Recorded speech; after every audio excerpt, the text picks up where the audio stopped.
श्री शिवाजी रायगड स्मारक मंडळाचा शतकोत्तर रौप्य महोत्सव आणि ज्येष्ठ इतिहासतज्ञ पांडुरंगराव बलकवडे यांची षष्टब्दी याला एकत्रित साकार करण्यासाठी आपली संस्कृती आपला इतिहास ही व्याख्यानमाला श्री शिवाजी रायगड स्मारक मंडळाच्या वतीनं आजपर्यंत साकार होत होती.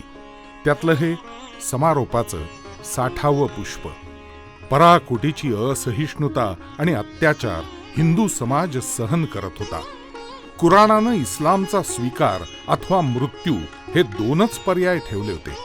अत्याचारांची हजारो उदाहरणे इतिहासाला ज्ञात आहेत. मग अज्ञात किती असतील? हिंदू म्हणून जीवन असह्य करून सोडणे हेच इस्लामी राजवटीचे ध्येय होते. या जुलमी इस्लामी राजवटीतून हिंदूंची सुटका झाली हा शिवशाही आणि मराठा साम्राज्याचा दूरगामी परिणाम होय. मंदिरांचा विध्वंस, स्त्रियांवरील अत्याचार, गुलाम म्हणून विक्री, धार्मिक कर यासारखा जिहाद मराठ्यांनी प्रभावीपणे परतवून लावून इस्लामी राजवट नष्ट करण्यात यश मिळवलं. औरंगजेबाच्या काळात इस्लामी राजवट सर्वोच्च बिंदूवर असताना मराठ्यांनी त्याला पराभूत केलं. त्यामुळे महाराष्ट्राबाहेरील उर्वरित हिंदुस्थानातील हिंदूंचं जीवन सुसह्य झालं. ज्याला काही करायचंय त्याच्यासाठी अशक्य हा शब्द नसतो, हा शिवशाहीचा खरा संदेश आहे. हिंदू समाजाला प्रबळ करणे हे आजचे मुख्य काम आहे. ही चळवळ व्यापक बनवली तर आपण अधिक प्रगती करू शकू. मराठा साम्राज्याचे दूरगामी परिणाम हा विषय आपल्या समोर मांडणार आहेत माजी खासदार आणि व्यासंगी अभ्यासक श्रीयुत प्रदीप दादा रावत, भारत इतिहास संशोधक मंडळ पुण्याचे अध्यक्ष, भांडारकर प्राच्यविद्या संशोधन मंदिर पुणे याचे विश्वस्त, अपंग कल्याणकारी संस्था वानवडी पुणेचे अध्यक्ष, विविध सामाजिक संस्थांचे मार्गदर्शक आदरणीय प्रदीप दादा रावत. शनिवार दिनांक 23 ऑक्टोबर 2021 रोजी सायंकाळी 7 वाजता आपली संस्कृती आपला इतिहास व्याख्यानमाला 60वे पुष्प समारोप श्री शिवाजी रायगड स्मारक मंडळाच्या फेसबुक पेजवर आणि यूट्यूब चॅनलवर. ऐकायला विसरू नका. मराठा साम्राज्याचे दूरगामी परिणाम, आदरणीय माजी खासदार प्रदीप दादा रावत.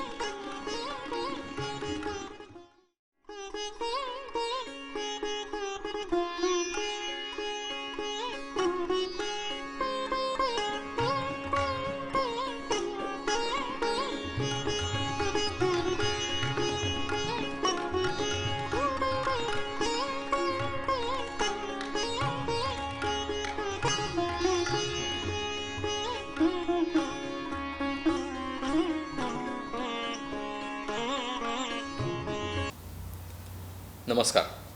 श्री शिवाजी रायगड स्मारक मंडळाचं शतकोत्तर रौप्य महोत्सवी वर्ष आणि ज्येष्ठ इतिहास संशोधक श्री पांडुरंगजी बलकवडे यांच्या षष्टब्दीपूर्तीनिमित्त सुरू असलेल्या या व्याख्यानमालेचं आजचं समारोपाचं म्हणजे 60वं पुष्प आपण आयोजित केलेलं आहे. यानिमित्त 2 शब्द आपल्या सगळ्यांशी मी बोलू इच्छितो. श्री शिवाजी रायगड स्मारक मंडळाचा ऑनलाईन व्याख्यानमालेचा हा तसा पहिलाच प्रयत्न किंवा प्रकल्प ज्याला म्हणता येईल असा होता. आपल्या सगळ्यांना माहिती की कोरोना महामारीमुळे एक माणूस दुसऱ्या माणसाला भेटण्याला निर्बंध यायला लागले आणि मग ऑनलाईन अनेक विषय सुरू झाले.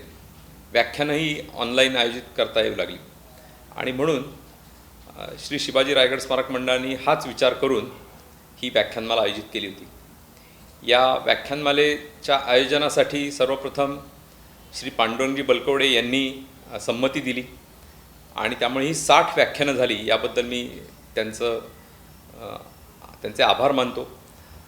सर्वच व्याख्यात्यांनी त्यांना त्यांच्या प्रकृती, त्यांचं दीर्घायुष्य याच्याबद्दल चिंतन केलं आहे आणि आपलं मनोगतही व्यक्त केलं आहे. या व्याख्यानमालेच्या निमित्त पडद्याआड असलेली काही मंडळी होती, त्यांचंही या निमित्तानं मी आज जरूर उल्लेख करू इच्छितो. ही व्याख्यानं रेकॉर्ड करणं आणि ती आपल्याकडे बरोबर वेळेमध्ये पोचवणं आणि दर शनिवारी संध्याकाळी 7 वाजता ते व्याख्यान सुरू होणं, या सगळ्या कामासाठी मीडिया विद्या या संस्थेचे श्री अजिंक्य कुलकर्णी आणि त्यांचे सगळे सहकारी, ज्यामध्ये प्रामुख्याने श्री आदित्य बाविस्कर असतील किंवा ज्योती कपूर असतील, मंजुषा गायधनी असतील, संकेत ढेरे असतील, या सगळ्या मंडळींचं आणि त्यांनी हे जे तांत्रिक सहकार्य या विषयामध्ये व्याख्यानमालेसाठी केलं, यांचे मी विशेष आभार मानतो. अर्थात या सगळ्यांचे मी उल्लेख केले, त्याबरोबर त्यांच्या कार्यालयातील अन्यही सर्व कर्मचारी आणि अन्य तांत्रिक काम करणारे त्यांचे सहकारी यांचेही याबरोबर मी आभार मानतो. याबरोबरच या व्याख्यानमालेची सगळी फ्लायर्स तयार करणं, योग्य वेळेत तयार करणं आणि ती पाठवणं, यासाठी श्री विशाल काळे यांनीही यामध्ये मोठं सहकार्य केलेलं आहे. व्याख्यानमालेच्या आयोजनात सगळ्यांचा परिचय करून देणं असेल किंवा योग्य ती माहिती त्या वक्त्यांची जमवणं असेल, अशी अनेक कामं श्री राजेंद्र ढुमे आणि श्री श्रीनिवास कुलकर्णी यांनी केली. त्यांचेही मी या ठिकाणी आभार मानतो. याबरोबरच या व्याख्यानमालेच्या संदर्भात आज समारोपाचं सत्र असताना मला एक अजून गोष्ट सांगावीशी वाटते. ती म्हणजे आपली संस्कृती आपला इतिहास या नावाने ही व्याख्यानमाला होत होती. तर हेच नाव ठेवून पुढील काळातही आम्ही व्याख्यानं करणार आहोत. फक्त त्याची योग्य माहिती जी आहे ती आमची पुरेशी तयारी झाली की आम्ही आपल्याला कळवू. कदाचित दर महिन्यातनं किंवा दर 2 महिन्यातनं एक चांगलं मोठं व्याख्यान हे आपली संस्कृती आपला इतिहास या विषयाला धरून आम्ही करण्याचा निश्चित पुढील काळामध्ये प्रयत्न करणार आहोत. अगदी प्रारंभी पहिल्या व्याख्यानाच्या वेळेला श्री शिवाजी रायगड स्मारक मंडळाचं फेसबुक पेज होतं किंवा यूट्यूब चॅनल होतं, परंतु त्याला कोणी फॉलोअर्स किंवा सबस्क्रायबर्स नव्हते. परंतु आज फार मोठ्या संख्येने या 60 व्याख्यानांच्या निमित्तानं श्री शिवाजी रायगड स्मारक मंडळाच्या फेसबुक पेजला फॉलोअर्स तयार झालेत किंवा यूट्यूब चॅनलला सबस्क्रायबर्स देखील झालेले आहेत. त्यामुळे आपल्या सगळ्यांच्या मंडळावरील प्रेमामुळे, लोभामुळेच हे सगळं होऊ शकलं. पुढील काळातही अशी उत्तमोत्तम व्याख्यानं आपल्यासमोर सादर करण्याचा, आपल्याला ऐकवण्याचा आम्ही प्रयत्न करणार आहोत. त्यासाठी मंडळाचं फेसबुक पेज आपण नक्की फॉलो करा, यूट्यूब चॅनल नक्की सबस्क्राईब करा. धन्यवाद. लोकमान्य टिळकांनी स्थापन केलेलं श्री शिवाजी रायगड स्मारक मंडळ, ज्याच्या माध्यमातून गेली 125 वर्ष रायगडावर पुण्यतिथीचा सोहळा पार पडत आहे. त्याचबरोबर या समितीच्या माध्यमातून छत्रपती शिवाजी महाराजांची रायगडावर जी सध्याची समाधी आहे तिची उभारणी झाली. अशा या रायगड स्मारक मंडळाचा गेली अनेक वर्ष मी एक कार्यकर्ता म्हणून कार्य करत आहे. गेली काही वर्षांपूर्वी माझ्याकडे सरकार्यवाह अशी ही जबाबदारी आहे. रायगड स्मारक मंडळाला 125 वर्ष मागील वर्षी झाले. एखादा भव्य कार्यक्रम करावा असा आमच्या संस्थेचा मानस होता, परंतु करोनाच्या पार्श्वभूमीवर ते शक्य झालं नाही. त्यानिमित्ताने आपली संस्कृती आणि आपला इतिहास असा विषय घेऊन मंडळाने एक ऑनलाईन व्याख्यानमाला करण्याचा निर्णय घेतला. त्याच वेळेस मी माझ्या 61व्या वर्षात पदार्पण केलं.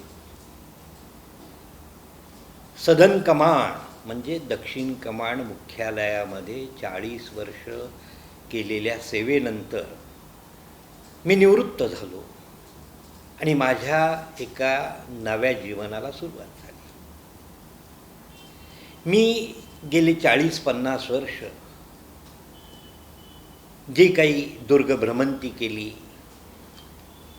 आणि माझ्याकडून इतिहास संशोधन असेल किंवा इतिहासाच्या संदर्भात जी काही सेवा घडली, माझा मंडळाशी असलेला ऋणानुबंध हा विचार करून मंडळाने या व्याख्यानमालेला माझ्या 61चं स्वरूपही दिलं. खरं तर मी एवढा मोठा नाही, मी एक सामान्य कार्यकर्ता आहे. परंतु या व्याख्यानमालेच्या निमित्ताने एक वैचारिक व्यासपीठ निर्माण होणार आहे आणि त्यामध्ये वेगवेगळ्या क्षेत्रातील नामवंत अभ्यासू मंडळी आपले विचार मांडणार आहेत.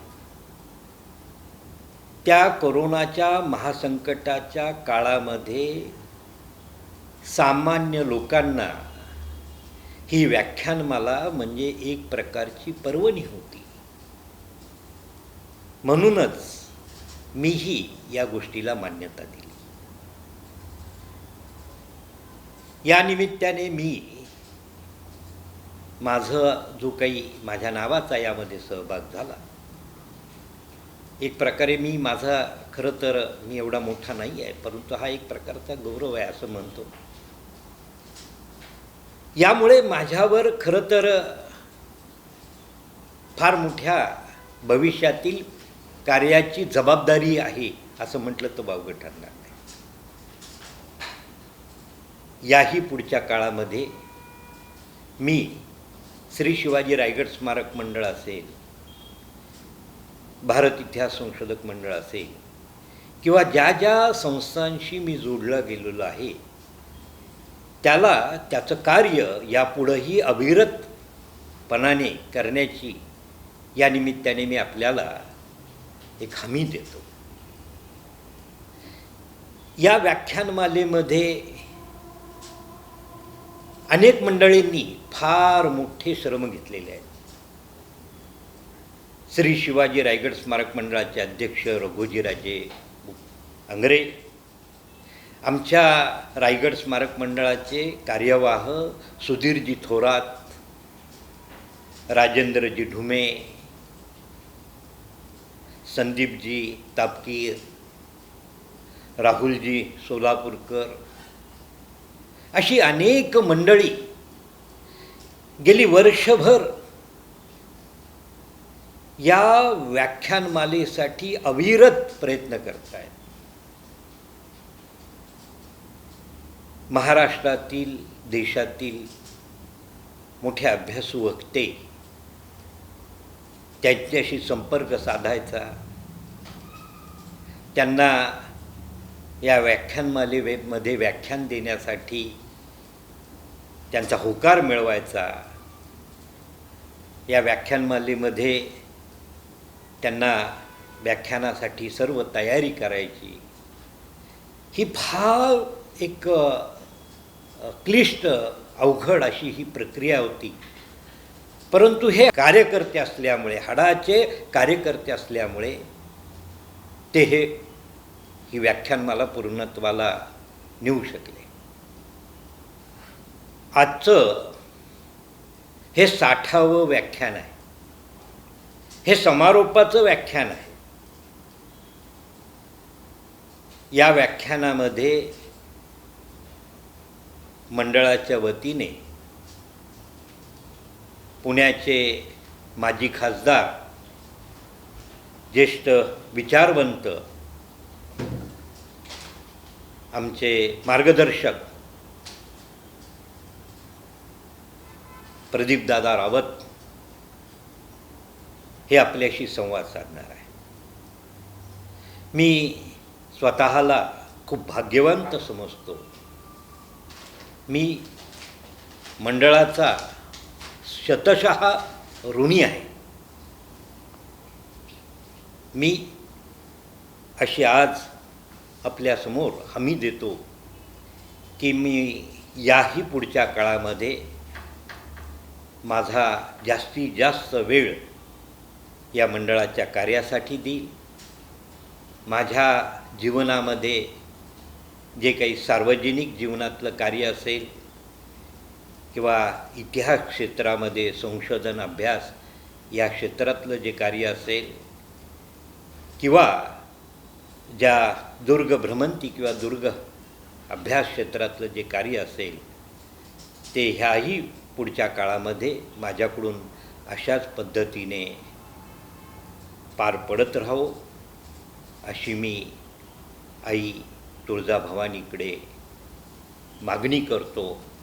छत्रपती शिवाजी महाराजांकडं मोठ्या भक्तिभावाने की त्यांनी माझ्याकडून हे कार्य करून घ्यावं अशा पद्धतीचा एक मनोगत मी व्यक्त करतो आणि मी इथेच थांबतो. जय हिंद, जय महाराष्ट्र. धन्यवाद. नमस्कार.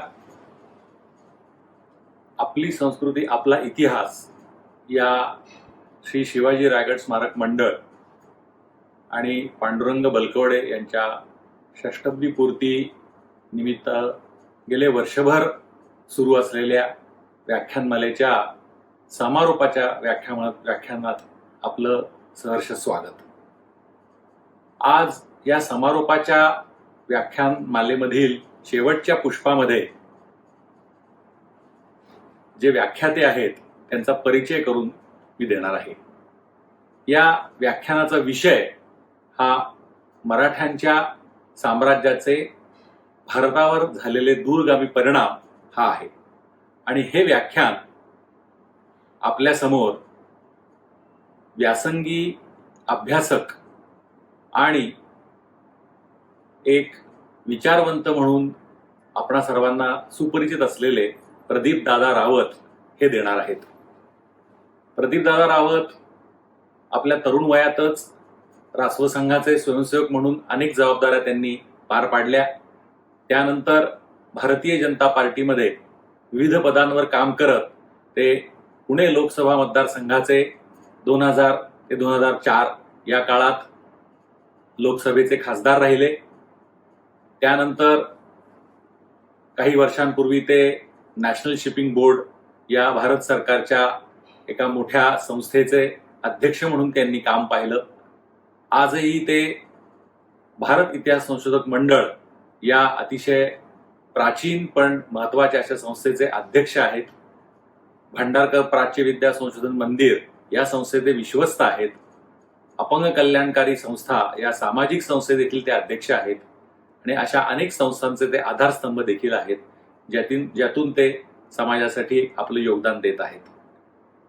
आजच्या व्याख्यानातून आपण गेले वर्षभर जी व्याख्यानं केली ज्याच्यामध्ये आपण आपल्या इतिहासाचा आणि हिंदू संस्कृतीचा मागोवा घेतला त्याचा समारोप करताना छत्रपती शिवाजी महाराजांनी 17व्या शतकात जे शिवशाहीचं साम्राज्य उभं करायचा सुरुवात केली आणि त्याचे जे आपल्या देशावर दूरगामी परिणाम झाले त्याबद्दल प्रदीपदादा रावत आपल्याला अतिशय अभ्यासपूर्ण असं हे व्याख्यान देणार आहेत. मी प्रदीपदादा रावत यांना विनंती करतो की त्यांनी आपल्या व्याख्यानाची सुरुवात करावी. नमस्कार. रायगड स्मारक मंडळाला 125 वर्ष पूर्ण झाल्याबद्दल त्या निमित्ताने व आमचे स्नेही व सहकारी बाळासाहेब बलकवडे यांनी 60 वर्ष पूर्ण केलीत असा एक अपूर्व योग जुळून आला आणि गेले वर्षभर हे शेवटचं व्याख्यान धरून एकूण 60 व्याख्यानं आयोजित केली गेली. याच्यातून भारतभरातले विविध क्षेत्रातल्या अनेक नामवंत लोकांनी अतिशय अभ्यासपूर्ण अशी व्याख्यानं दिलेली आहेत आणि त्यामुळे सर्वसामान्य जनतेच्या ज्ञानात मोठी भर पडली आहे. आपली संस्कृती, आपला इतिहास याचा सर्वदूर प्रसार व्हावा, प्रचार व्हावा हे जे उद्दिष्ट ठेवलं होतं ते खऱ्या अर्थाने सफल झालं असं म्हणता येईल. आजचा समारोपाचा व्याख्यानाचा विषय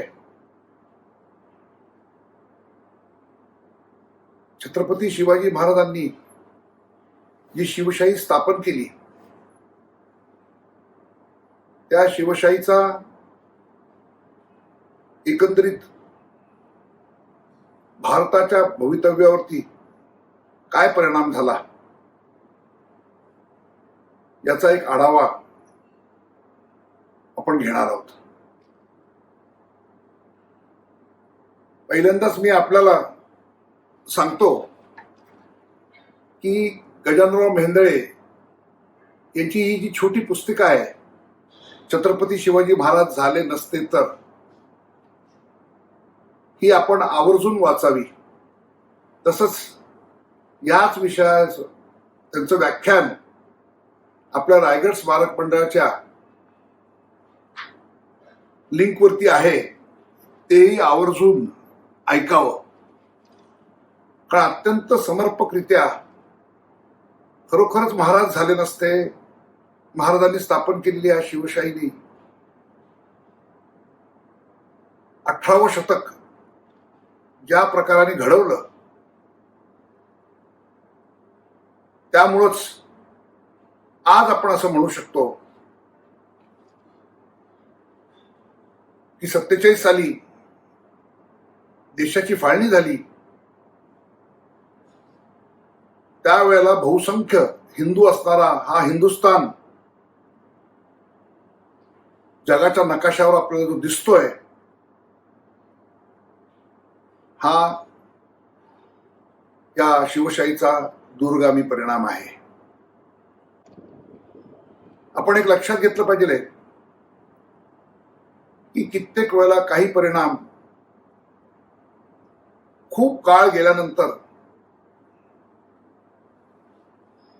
आपल्याला दिसू लागतात. प्रत्यक्ष इतिहासात जेव्हा त्या घटना घडत असतात त्या तत्कालीन परिणाम पण असतातच त्याचे, आणि दूरगामी पण असतात. तर या दोन्हीकडे आपण पाहूया की शिवशाहीने खरं केलं काय. या देशात मोहम्मद बिन कासिम पासून इस्लामी आक्रमकांची जी काही परंपरा निर्माण झाली होती आणि ज्या इस्लामी राजवटी या ठिकाणी प्रस्थापित झाल्या, मग त्या दिल्लीच्या असतील, काही प्रादेशिक असतील, या सगळ्या राजवटींमध्ये इथला हिंदू समाज भरडला गेला होता. या जुलमी राजवटीची जी अनेक लक्षणं होती त्या सगळ्याला एकच नाव देता येईल, पराकोटीची असहिष्णुता आणि अत्याचार. इस्लाम धर्माच्याच कल्पनेप्रमाणे हिंदू हे काफीर असल्यामुळं त्यांना नष्ट करणं हे या इस्लामी राजवटींचं धार्मिक कर्तव्यच होतं. खरं म्हणजे मूर्तीपूजकांपुढं कुराणानुसार जिजिया हा पर्याय नाही आहे. पण हनाफी परंपरेने एक प्रकारची मेहरबानी केली आणि गजाननराव म्हणतात ते खरंच आहे की मृत्यूदंडाऐवजी आम्हाला जन्मठेप दिली त्यांनी. नाही तर इस्लामचा स्वीकार अन्यथा मृत्यू असे दोनच पर्याय कुराणाने ठेवलेले आहेत.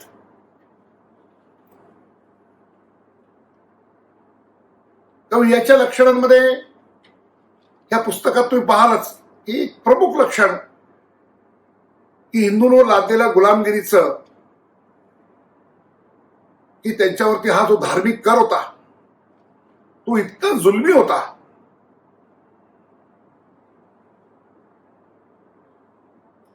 की त्यामुळं, आणि उद्दिष्ट पण त्यांनी तसं सांगितलं होतं की यामुळं लोक मोठ्या प्रमाणावरती मुसलमान होतील. काही प्रमाणात ते तसं घडलं.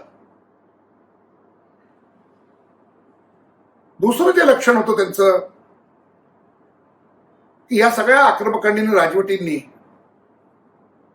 वारंवार जेव्हा जेव्हा संधी मिळाली त्यावेळेला आमची धार्मिक स्थळं उद्ध्वस्त केली. आणि ह्याला एक पुराणाचाच आधार होता, महम्मदाच्या जीवनचरित्रात आधार होता. कारण काबा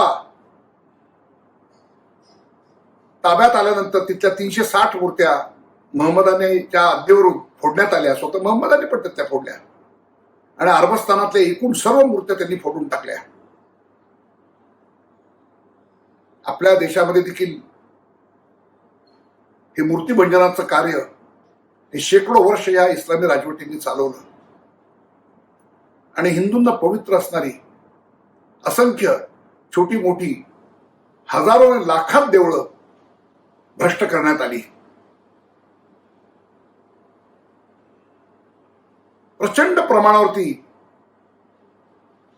हिंदूंच्या कत्तली करण्यात आल्या. लाखांच्या संख्येने वेळोवेळी हिंदू स्त्री पुरुषांना, लहान मुलांना गुलाम म्हणून विकण्यात आलं. मध्य आशियामध्ये मोठ्या प्रमाणावरती हे गुलाम म्हणून विकले जायचे. हाती सापडलेल्या स्त्रिया युद्धामधल्या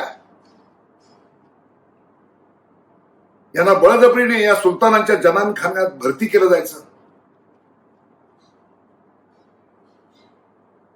वाटून टाकलं जायचं सैन्यामध्ये.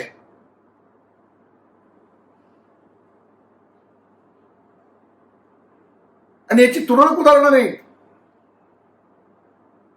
अक्षरशः हजारो उदाहरणं ही इतिहासाला ज्ञात आहेत. मग अज्ञात तर किती असतील.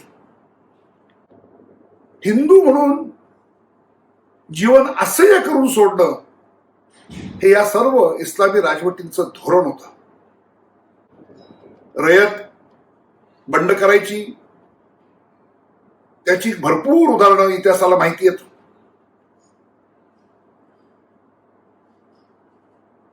आणि अशा बंड करणाऱ्या हिंदूंचे मुंडक्यांचे मिनार उभं केले गेलेले आहेत.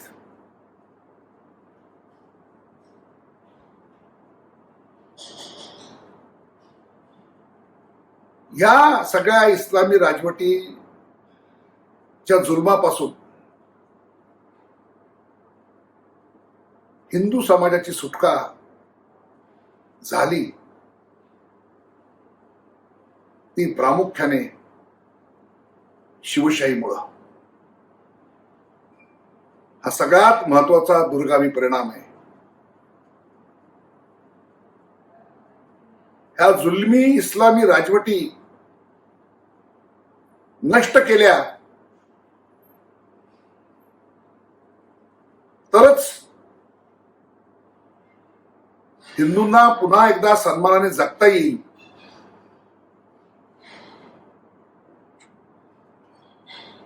ही परिस्थिती शिवशाहीमुळे झाली, निर्माण झाली. आणि हे असंख्य पुराव्यांनी सिद्ध करता येतं की शिवशाही शिवकालापासून ते शेवटपर्यंत ही सहिष्णू होती. कारण तो मुळातच हिंदू संस्कृतीचा स्वभाव आहे. पण त्यांनी हिंदूंना स्वराज्य दिला.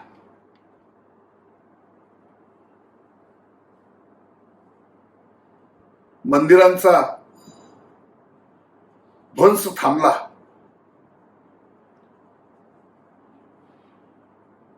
स्त्रियांची आबरू सुरक्षित झाली. हिंदूंना गुलाम म्हणून विकता येणार नाही अशी परिस्थिती निर्माण झाली. हिंदूंवरती जे जाचक धार्मिक कर होते ते बंद झाले. एका अर्थाने हिंदूंविरुद्ध जो इस्लामचा जिहाद होता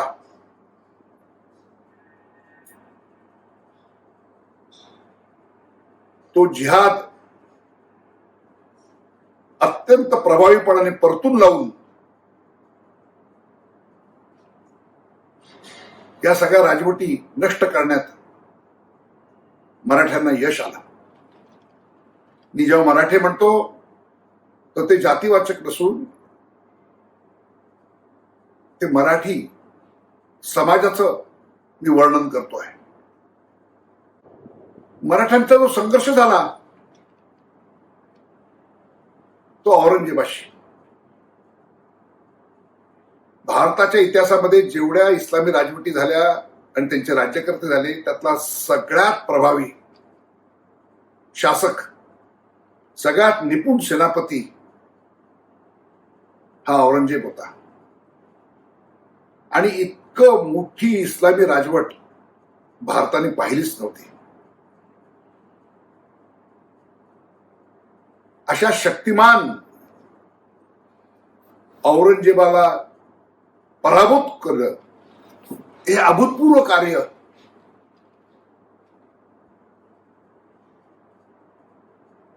मराठ्यांनी करून दाखवलं. आणि म्हणूनच इतिहासकारांनी जे म्हणलंय की शिवशाहीने इस्लामी सत्तेचा पाया उखडला, हे खरं आहे.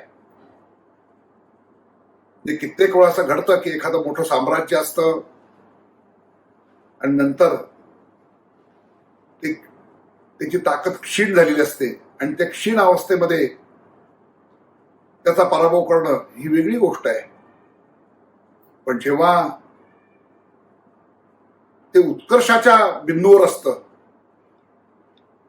त्याची ताकद प्रबळ असते, त्या वेळेला त्याचा नाश करणं हे असामान्य कार्य आहे.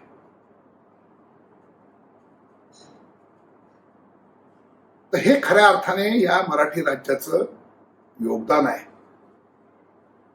काही उदाहरणं आहे की पूर्वी राजपुतांना त्यांच्या मुली मोगलांना द्याव्या लागायच्या. एक प्रकारची ती सक्ती आणि लांछन होतं. पण मराठ्यांनी मोगलांचा पराभव केल्यानंतर राजपुतांना आपल्या मुली मोगलांना द्यावं अशी स्थिती राहिली नाही आणि अत्यंत अपमानास्पद प्रथा बंद पडली. अशा असंख्य गोष्टी आपल्याला दिसतील की सर्व प्रकारचा हा जो जुलूम आहे तो नष्ट झाला. मराठ्यांनी औरंगजेबाचा पराभव केल्यामुळं उत्तरेमध्ये जाट आणि शीख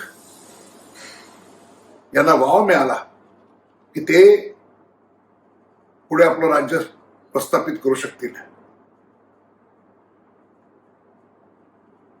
हा सुद्धा त्याचा एक, ज्याला आपण म्हणतो की या शिवशाहीचाच परिणाम आहे.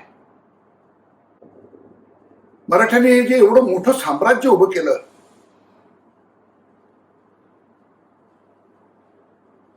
त्या मराठी राज्यात प्रायशः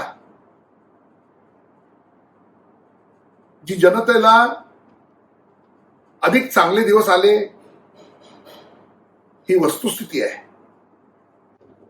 आता विचार एवढाच, जसं आपण एका बाजूनी हे पाहिलं की जे चांगले परिणाम झाले, तसं शिवकालामध्ये महाराजांनी घालून दिलेली जी काही सूत्र होती, जी धोरणं होती,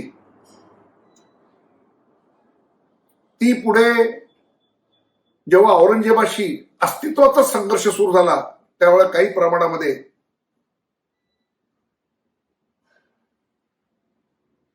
त्या परिस्थितीत जगण्यासाठी म्हणून काही धोरणांमध्ये बदल झाले. उदाहरणार्थ जहागिरी देणं. तर असे काही दोष जे आपद्धर्म म्हणून आले, त्याच्याने ह्या सत्तेचा एकसूत्रीपणा कमी कमी होत गेला आणि त्याचाच परिणाम म्हणून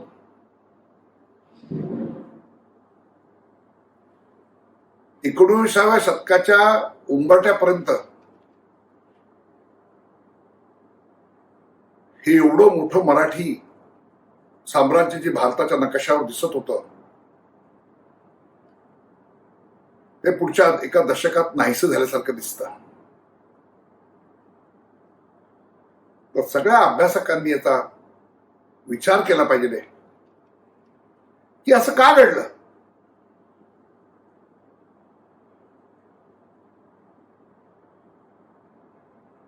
आम्हाला लष्करी विजय मिळाले, त्याच्या बळावरती आम्ही आमची राजकीय सत्ता प्रस्थापित केली, पण त्याचं खऱ्या अर्थाने सांस्कृतिक विजयामध्ये रूपांतर करायला आम्हाला ज्या अनेक अडचणी आल्या,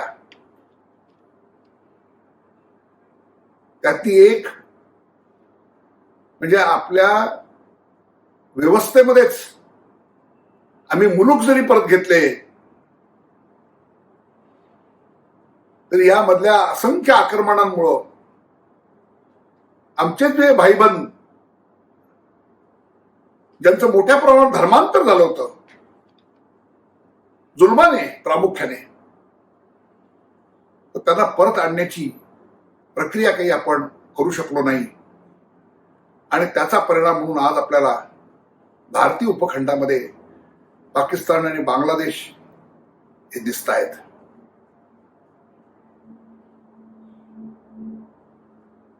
तसंच स्वराज्यात जेव्हा आम्ही होतो तेव्हा ज्या गतीने आपण बदल घडवून आणायला पाहिजे होते, इंग्रजांच्या रूपाने एक वेगळ्या प्रकारचा जो शत्रू उभा राहिला होता,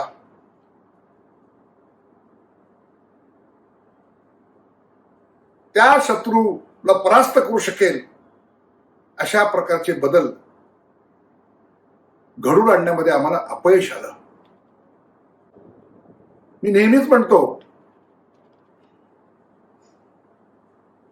की यश पचवून ठेवणं, दीर्घकाळ ते रिचवणं हे पण एक आव्हान असतं. त्याचप्रमाणे अपयश सुद्धा त्याच्यातून शिकून पुन्हा उभं राहणं हे फार गरजेचं असतं. पानिपत पर्यंत मराठ्यांनी पराभवच पाहिला नव्हता आणि त्यांचा हा फाजील आत्मविश्वास या पराभवाला कारणीभूत आहे.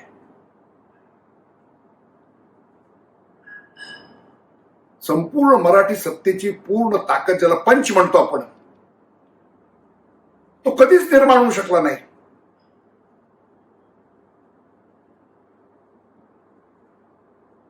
आणि त्यामुळं शेवटी आपण पाहतो की इंग्रजांनी प्रत्येकाला एकटं पाडून पराभूत केलं. शिंदे असतील, होळकर असतील, पेशवे असतील, गायकवाड असतील, छत्रपती असतील. तर हे जे काही आपण अपयश आलं, एका अर्थाने हे झालं की इंग्रजांच्या कालखंडात आम्ही पुन्हा गुलामगिरी आली, आम्ही स्वराज्य गमावलं. त्यानंतर का होईना या देशात आणि प्रामुख्याने महाराष्ट्रामध्ये इतिहासकारांची अशी मोठी आपल्याला परंपरा दिसते की ज्यांनी आपण स्वराज्य का गमावलं याचा अभ्यास सुरू केला. हा जो मी मगाशी म्हणालो की तात्कालीन परिणाम असतात तसे दूरगामी परिणाम असतात. तर राजकीय दृष्ट्या इंग्रजांनी भारत जिंकला,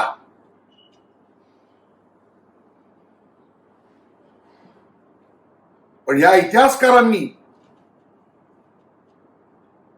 हे शिवशाहीचं स्वरूप, स्वराज्य,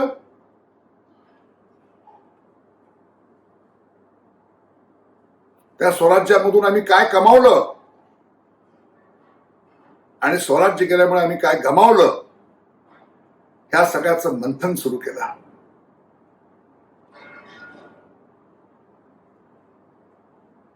शाहिरांनी,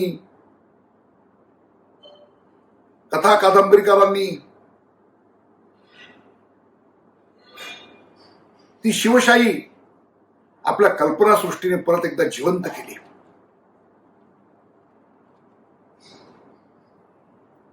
आणि पुन्हा एकदा इंग्रजांविरुद्धच्या गुलामगिरी विरुद्ध, इंग्रजांनी लादलेल्या गुलामगिरी विरुद्ध जो प्रदीर्घ संघर्ष या देशामध्ये उभा राहिला, त्या संघर्षाचा कणा ही आमची शिवकालाबद्दलची नव्याने जागृत झालेली स्मृती, तिच्यातून मिळालेली स्फूर्ती हा त्याचा खरा कणा आहे. आणि त्या प्रेरणेतून या देशामध्ये स्वतःची ओळख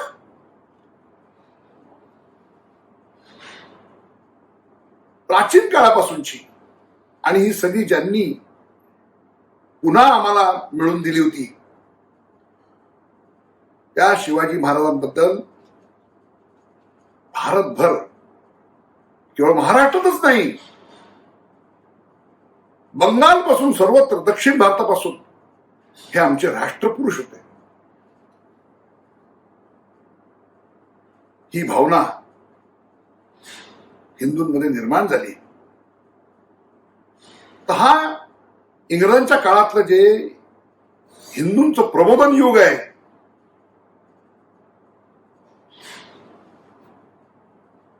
त्या प्रबोधन युगामध्ये आपण पुन्हा एकदा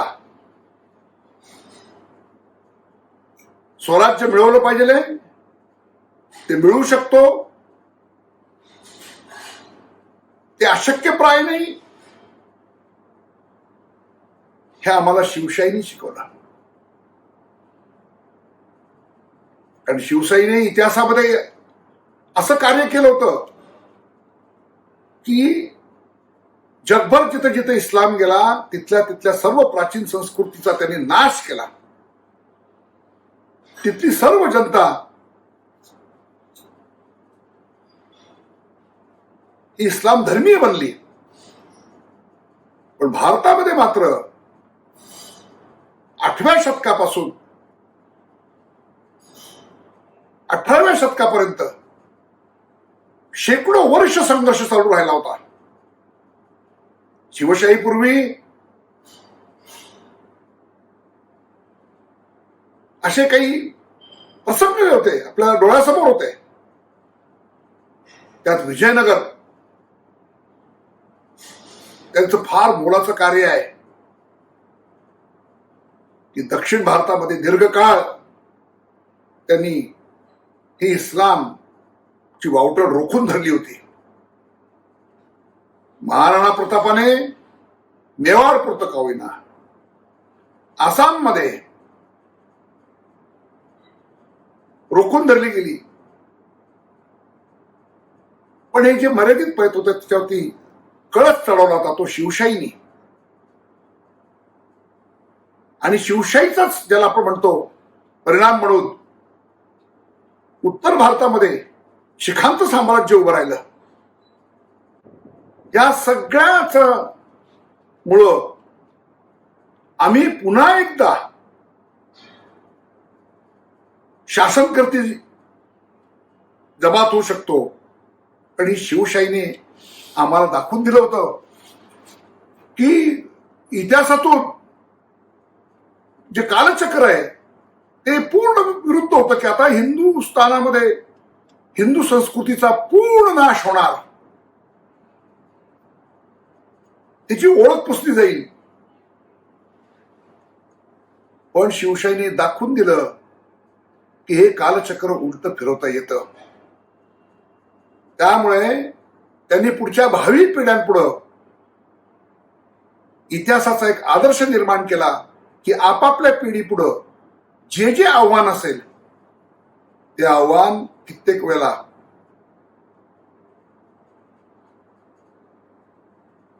आपण कार्याला आरंभ करताना अशक्य वाटलं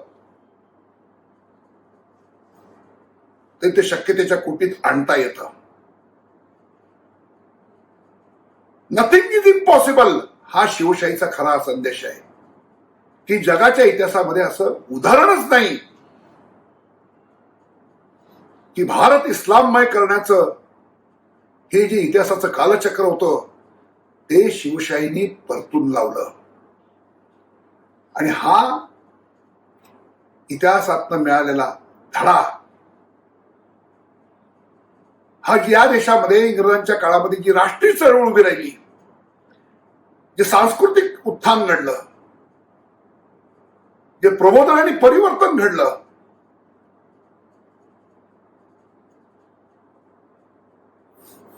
त्याची प्रेरणा आपल्याला शिवशाहीत दिसते. एक तो उदाहरण आहेच आहे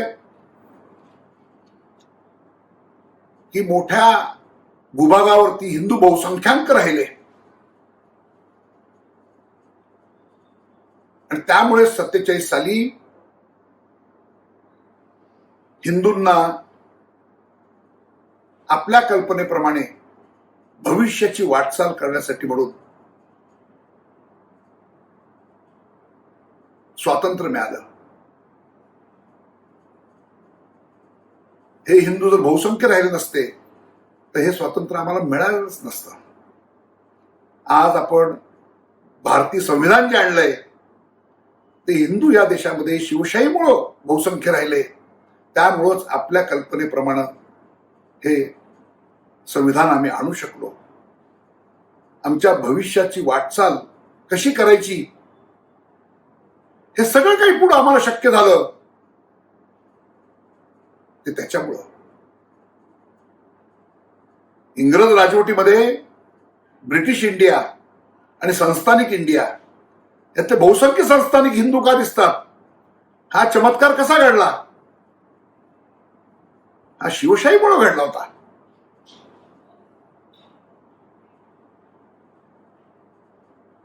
त्यामुळं ही शिवशाही अगदी 47 सालापर्यंत विविध रूपाने या देशातल्या हिंदूंचं हक्क, त्यांचं स्वामित्व प्रस्थापित करण्यासाठी म्हणून त्याचा एक ऐतिहासिक आधारस्तंभ म्हणून राहिली. मध्यंतरी एकदा युनायटेड नेशन्स मध्ये इस्रायलच्या प्रतिनिधीने असं विचारलं होतं मुस्लिम राष्ट्रांना की व्हेअर आर युअर ज्यूज? आज प्रश्न असा आहे की आम्हाला विचारावं लागेल पाकिस्तानला, अफगाणिस्तानला, बांगलादेशला, व्हेअर आर युअर हिंदूज?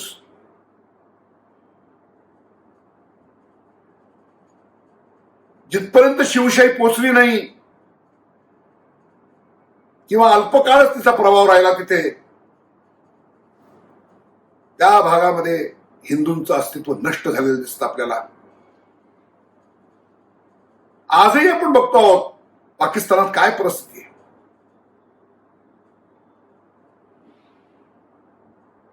आज नाममात्र हिंदू उरलेत. बांगलादेशामध्ये तर आजही सध्या आपण पाहतो आहोत रोज हिंदूंची परिस्थिती काय आहे. अफगाणिस्तानात तर त्याचा भागबूस पण उरला नाही. पण या देशामध्ये अशी एक प्रकारची दांभिक इतिहासकारांची आणि विचारवंतांचं प्राबल्य झालं की ज्याने हा सगळा खऱ्या अर्थाने ज्याच्या आधारावर आज हिंदुस्थान उभा आहे त्या शिवशाहीची त्यांनी दखल आणि नोंदच घ्यायची नाही. म्हणून त्यांच्यासाठी विचारतो की बाकी काही नका सांगू. शिवशाही होती, शिवशाहीने ह्या देशातल्या इस्लामी सत्तेचा पाया उखडला. म्हणूनच आज आम्हाला हिंदूंसाठी हिंदुस्थान शिल्लक राहिला. जिथं घडला नाही तिथं आपण पाहतो की हिंदूंची अवस्था काय झाली. त्यामुळे आपण या इतिहासापासून एकच धडा घेतला पाहिजे की केवळ आजही या देशामध्ये हिंदू बहुसंख्य आहेत, पण या हिंदूंमध्ये त्यांचं जे एकत्व आहे आंतरिक ते प्रबळ करणं हा खऱ्या अर्थाने हिंदू राष्ट्रवादाचा, हिंदुत्ववादी चळवळीचा हे मुख्य काम आहे. मग ते अनेक भाषा बोलणारे, अनेक पंथांचे, वेगवेगळ्या प्रकारच्या आहार विहाराच्या कल्पना असणारे, या सर्व हिंदूंची गावकी एक आहे. ते हिंदू आहेत, हिंदू समाजाचे घटक आहेत, पण खऱ्या अर्थाने त्यांची भावकी बनवायची, एक बनवायची, हे ते एकत्व जे आहे हे अत्यंत आव्हानात्मक काम आपल्या पुढे आहे. आणि या सगळ्या कामासाठी देखील आम्हाला प्रेरणा छत्रपती शिवाजी महाराज या राष्ट्रपुरुषापासूनच आपण घेतलेली आहे. आणि ते काम सातत्याने सर्व क्षेत्रामध्ये करत राहणारे जे हजारो लाखो कार्यकर्ते आणि संस्था या विचाराने काम करतायत, हे सगळं कशामुळं? तर हे त्यांच्याच मुळे आहे. आज आपण पाहतो की राष्ट्रीय स्वयंसेवक संघाचा एक उत्सवच हा शिवछत्रपतींचा आहे. त्यांनी राज्याभिषेक केला तो दिवस भारतभरातला प्रत्येक स्वयंसेवक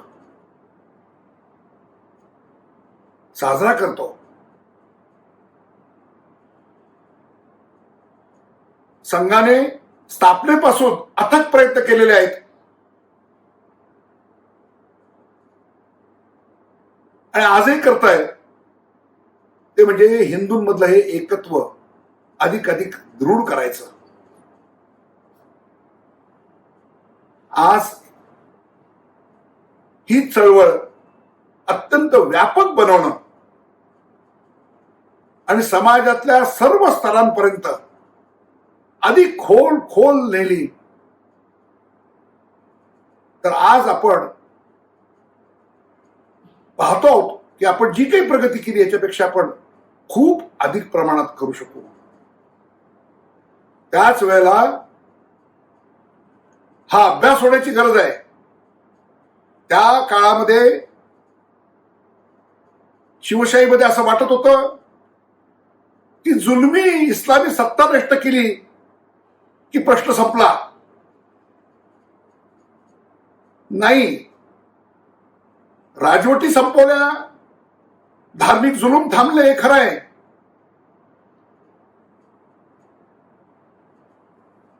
पण इस्लामची विचारसरणी नष्ट झाली नाही.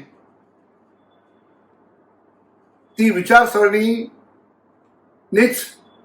घात केला आणि या देशाची विभाजन केलं. आणि 47 सालानंतर देखील ह्या देशामध्ये ही विचारसरणी राष्ट्रीय ऐक्याच्या आड येत आहे. त्यामुळे खऱ्या अर्थाने गरज आहे की केवळ त्या काळामध्ये त्यांनी इस्लामी राजवटी नष्ट केल्या आज आपल्याला इस्लाम समजून घ्यावं लागणार आहे. आपल्याला मोहम्मद काय त्याचं चरित्र समजून घ्यावं लागणार आहे. आपल्याला कुराण काय, हादीस काय, त्यांचे पहिले 4 खलिफा काय, भारतात झालेल्या इस्लामी राजवटीचं खरं स्वरूप काय, या सगळ्याचा अभ्यास केल्याशिवाय आपल्या देशापुढं आजही पुन्हा एकदा तोच खेळ चालू करायचा प्रयत्न चाललाय की जो स्वातंत्र्यपूर्व काळात त्यांनी खेळला. आणि इस्लाम हे स्वतंत्र राष्ट्रीयत्व आहे आणि लोकसंख्या किती का असेना, कारण त्यांची मांडणीच अशी आहे की इसवी सन 800 पासून 1800 पर्यंत आम्ही या देशावर राज्य केलं, त्यावेळेला आम्ही कुठे बहुसंख्य होतो.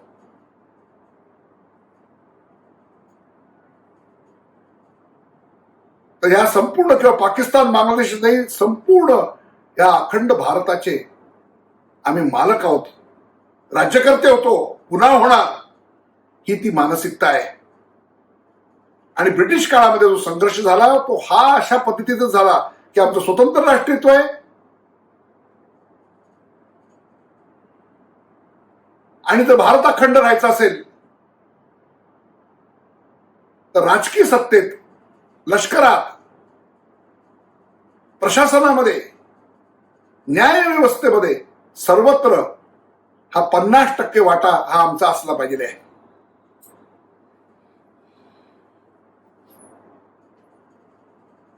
त्यामुळे अखंड भारत जरी आलं असतं तर ते स्वरूप काय असतं, आज आपल्या देशात जे संविधान आहे ते शक्य झालं असतं का, संस्थानिक आम्हाला नष्ट करता आले असते का, या सगळ्या प्रश्नांचा अभ्यास केला पाहिजे आहे.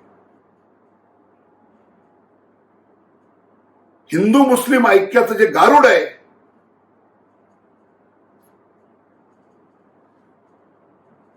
जी भुरळ आहे, त्याच्यातून, त्या कोमातून हिंदू समाजाला, हिंदू समाजाचे नेतृत्व करणाऱ्यांना बाहेर काढलं पाहिजे आहे. हिंदू हिताला बाधा येईल अशी कोणतीही गोष्ट आपण करता कामा नये. सावरकर जे म्हणायचे ते खरं आहे. ते म्हणायचं माझं हिंदुत्व म्हणजे काय, तर बहुसंख्य असून सुद्धा हिंदूंना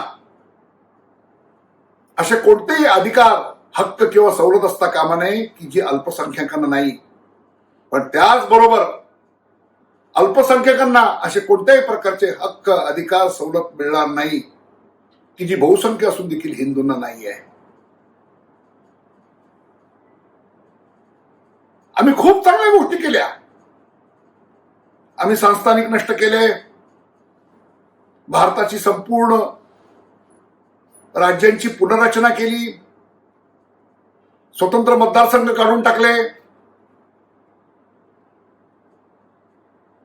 पण पुन्हा एकदा राजकीय सत्तेच्या खेळामध्ये काही दोष आमच्या वर्तमान स्थितीत निर्माण झालेले आहेत आणि त्याच्यामुळं पुन्हा एकदा फार मोठा धोका संभवतो. पुन्हा एकदा तोच खेळ स्वातंत्र्यपूर्व काळात मुस्लिम राजकारणाने जो केला की हिंदूंच्या बरोबरीने 50% वाटा, हे धोरण ठेवायचं म्हणजे खऱ्या अर्थाने हिंदूंचं बहुसंख्यत्व हे शून्यत्व करायचं. आता पुन्हा एकदा तो खेळ भारतामध्ये चालू आहे आणि म्हणून हिंदू समाजामध्ये, आपापसामध्ये जे काही प्रश्न प्रत्येक समाजाचे असतात, फॉल्ट लाईन्स असतात, तर त्याचं राजकारण खेळण्याचं काम इथं इस्लामी राजनीती भारतामध्ये करते आहे.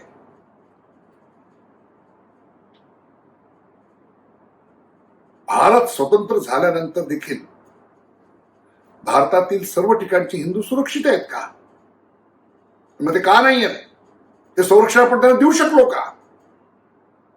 काश्मीरच्या खोऱ्यातले सगळे हिंदू स्थलांतरित झाले, मारले गेले. हे मोगलाईच्या काळात घडलं नाही, हे इंग्रजांच्या काळात घडलं नाही, पाकिस्तानात घडलेलं नाहीये, हे स्वतंत्र भारतात घडलेलं आहे. नुकतंच बंगालमध्ये जे झालं, आसाममध्ये जे घडतंय, केरळमध्ये जे घडतंय, जिहाद चे वेगवेगळे चेहरे आहेत, ते आमच्या सर्वसामान्य हिंदूंना समजून सांगावे लागतील की किती वेगवेगळ्या रूपाने, मायावी रूपाने तो तुमच्या आमच्यापर्यंत येतोय. आणि त्यामुळं आत्ता निकड आहे ती हिंदूंना सावध करण्याची, गाफील करण्याची नाही. तेव्हा अलीकडच्या काळामध्ये जो प्रयोग चाललेला आहे की जो स्वातंत्र्यपूर्व काळात देखील आपल्या काँग्रेसच्या नेत्यांना सगळ्यांनाच वाटत होतं की हिंदू मुस्लिम ऐक्याशिवाय भारताचं स्वातंत्र्य शक्य नाही.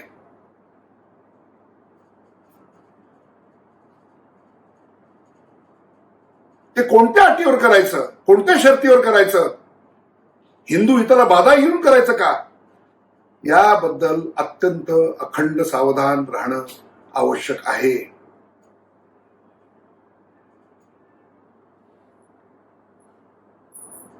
आणि हे आम्हाला तेव्हाच कळेल की इस्लामचं खरं स्वरूप काय. ते कळल्याशिवाय हा प्रश्न कसा सोडवायचा ह्याचं उत्तर आम्हाला सापडणार नाहीये.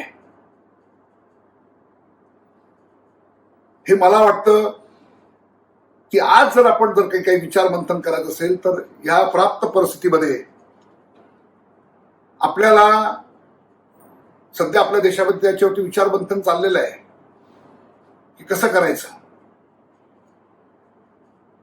तर त्याच्यातले आपण इतिहासातले जे पूर्वीचे प्रयोग झाले ते प्रयोग का फसले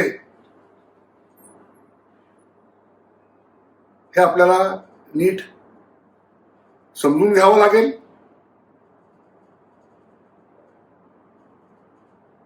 आणि जो मुख्य कार्यक्रम आहे जो शिवशाहीने आपल्याला दिला की हिंदू समाज हा सगळ्या प्रकारच्या गुलामगिरीपासून, संकटांपासून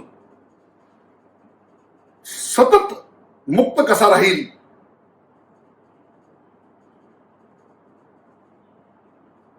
या दृष्टिकोनातून आपण आपली पुढची पावलं टाकली पाहिजेत. या निमित्ताने जो विचार मंथन घडेल त्यातून शिवशाहीतून प्रेरणा घेऊन आम्हाला